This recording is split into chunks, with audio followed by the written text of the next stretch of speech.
મહાકુંભમાં પહેલીવાર dome city તૈયાર। મહાકુંભ મેળાનું સનાતની લોકો માટે વિશેષ મહત્વ છે। વર્ષ 2025માં ઉત્તર પ્રદેશના પ્રયાગરાજમાં મહાકુંભ મેળો યોજાવા જઈ રહ્યો છે। આ વખતે મેળો 13 જાન્યુઆરી 2025થી શરૂ થશે, જે 26 ફેબ્રુઆરીએ સમાપ્ત થશે। પ્રશાસન તરફથી ભક્તો અને પ્રવાસીઓની સુવિધા માટે વહીવટીતંત્ર દ્વારા શક્ય તમામ પ્રયાસો કરવામાં આવી રહ્યા છે।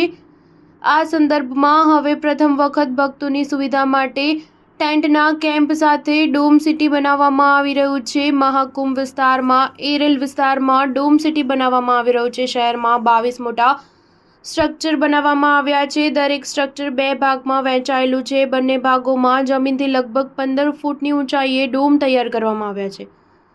ડોમ એટલે ફાઇબર શીટથી બનેલો રૂમ, જેનો ઉપયોગ બેડરૂમ અને ડ્રોઈંગ રૂમ તરીકે થાય છે। મહાકુંભ માટે તૈયાર કરાયેલા ડોમને ચારે બાજુ રંગબેરંગી પડદાઓથી ઢાંકી દેવામાં આવ્યા છે અને આ પડદા રિમોટ દ્વારા ખુલે છે। રાત્રિના આકાશમાં ચમકતા તારાઓ જોવા માટે ડોમની છત પરનો પડદો પણ રિમોટ વડે દૂર કરી શકાય છે। ડોમમાં ટોયલેટ અને બાથરૂમ પણ છે। દરેક ડોમની બહાર પ્લેટફોર્મ પર ઓપન એર સ્પેસ રાખવામાં આવી છે। અહીં ખુરશીઓ અને ટેબલ હશે। લોકો આ ખુલ્લી જગ્યામાંથી માતા ગંગાના દર્શન કરી શકશે અને મહાકુંભની ગતિવિધિઓ પણ જોઈ શકશે। ડોમની અંદર એવી સજાવટ કરવામાં આવી છે કે અંદર પ્રવેશતા જ તમને એક અલગ જ દુનિયાનો અહેસાસ થાય છે।